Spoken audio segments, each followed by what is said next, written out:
आज मैं आपके सामने कुछ महत्वपूर्ण बात को रखने जा रहा हूँ।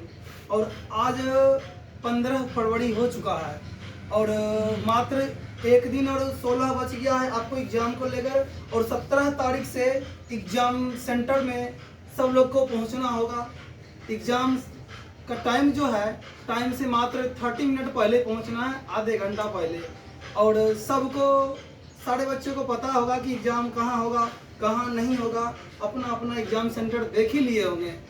और जिन बच्चों को लगता होगा कि सर हम एग्ज़ाम में क्या लिखेंगे ना लिखेंगे, सर बहुत कम समय मिला हमको पढ़ने के लिए, शायद शुरू से मैं पढ़ते तो पूरा सिलेबस अच्छी तरह से रिवीजन होता, 2 बार 3 बार होता, ख़त्म होता, तो उन्हें डरना नहीं है, उन्हें डाउट नहीं रहना चाहिए।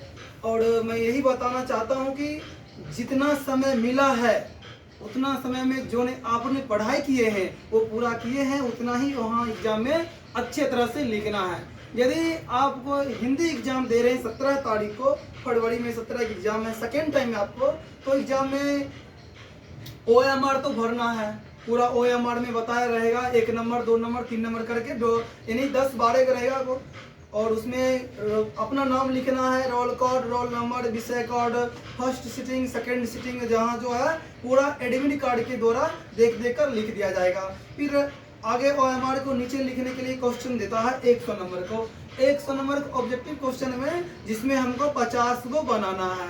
मैथ में, यानी कि हिंदी में और इंग्लिश में और संस्कृत में, यानी कि 4 सब्जेक्ट में, यानी कि 100 क्वेश्चन ऑब्जेक्टिव देता है, जिसमें बनाना है 50 को ऑब्जेक्टिव। आपको जो अच्छा लगेगा, हल्का लगेगा, खोज कर चुन कर बनाना है। इसके बाद बात कर लीजिए साइंस में और सोशल साइंस में, 2 सब्जेक्ट में आपको यानी कि प्रैक्टिकल नंबर देगा। यानी 20 नंबर का प्रैक्टिकल देता है, तो यानी कि 80 मार्क्स का एग्जाम में पूछता है, जिसमें 40 मार्क्स रहेगा यानी कि ऑब्जेक्टिव टाइप क्वेश्चन और 40 नंबर सब्जेक्टिव टाइप क्वेश्चन।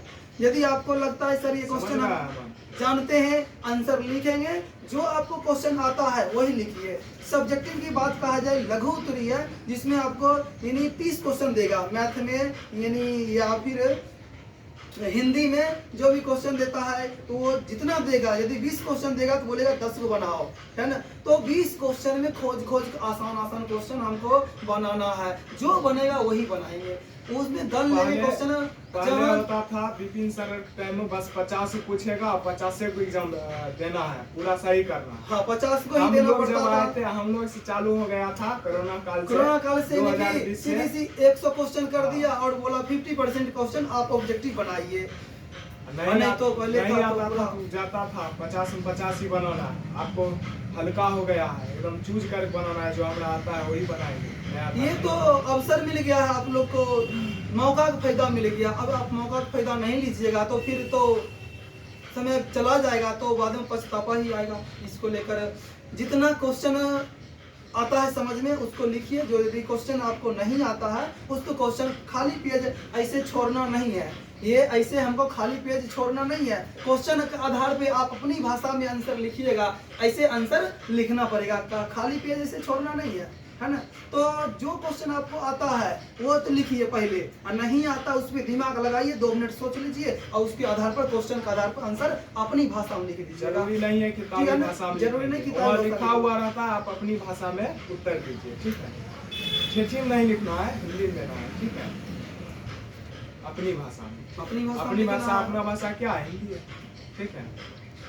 और क्वेश्चन छोड़ना नहीं है, जितना क्वेश्चन कहा गया बनाने के लिए उतना क्वेश्चन आपको बनाना पड़ेगा, ठीक है ना। यदि आप क्वेश्चन छोड़ देते हैं तो फिर नंबर मार्क्स कट जाएगा। तो टॉप करने के लिए, फर्स्ट डिवीजन करने के लिए हर सब्जेक्ट में 60% नंबर आना चाहिए, यानी कि 100 नंबर में 60 नंबर लाना चाहिए। यदि आपको और बेहतर कोचिंग टॉपर बनना है तो यानी कि 80-90 नंबर एक सब्जेक्ट में लाना पड़ेगा।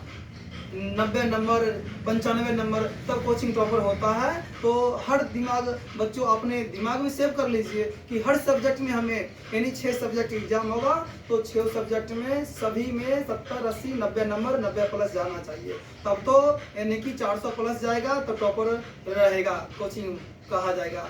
तो विशेष मैं यही बताना चाहता हूँ कि आप अपना क्वेश्चन को और राइटिंग को थोड़ा लिखावट को सुंदरता बनाते हुए लिखना है, क्वेश्चन को छोड़ना नहीं है, हर सब्जेक्ट का क्वेश्चन आसानी से बनाना है, समय वहाँ ज़्यादा मिलता है, ठीक है ना। यदि डाउट करने की नहीं बच्चे को होगा प्रॉब्लम क्वेश्चन में, तो आप पूछ सकते हैं शिक्षक से, आपके हॉल में क्लास में घूमते रहेंगे शिक्षक और उनसे प्रॉब्लम अपना पूछ सकते हैं, ठीक है। मैं इतनी बातों को बोलकर मैं अपनी बातों को समाप्त करता हूँ, धन्यवाद। जितना